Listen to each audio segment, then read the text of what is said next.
Hello everyone and welcome to Wervin's World. Today I would like to talk about optimizing your colony. So as you can see here, I've got my city here with a lot of carbon harvesters and residential towers. So why don't I have things like water towers built next to these carbon harvesters in order to give them more bonuses?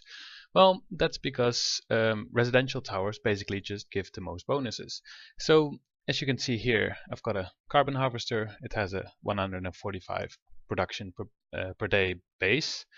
And if I put a residential area tower next to it, as I've done here, the residential tower, then you can see it produces 261 per day.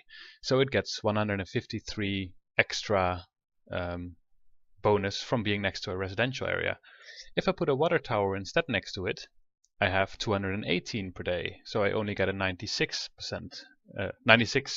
from adjacent water.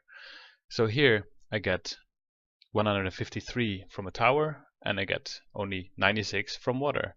From a power plant you get nothing at all. So you can see here that I just have 145 per day base, just as like in this one that's alone.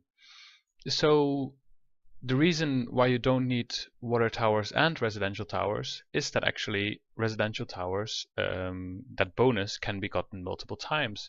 So as you can see, this one is next to one residential tower and it only gets 153 bonus.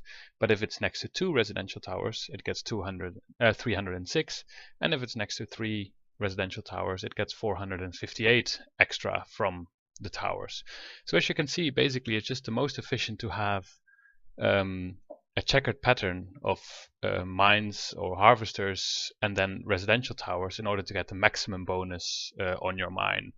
So that doesn't mean you don't need water anymore, but it's basically not efficient to put them next to the harvesters because that's where your residential tower should be. But for example, here on Carbonite, I'm just building a lot of water towers here in order to have enough water, and further on I'm just having like a lot of power plants. Like here, it's just my block of power plants.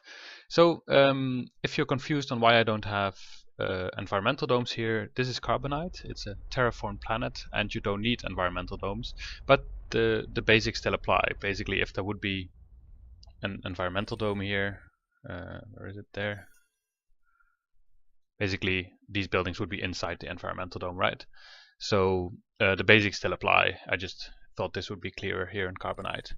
So that's how you optimize your colony. So basically, you just make a checkered pattern of residential towers and mines, and then in other areas you need to make sure you have still enough water and power, but don't put them next to your mines because you'll be losing out on a lot of important bonuses. So I hope you find it useful and see you next time.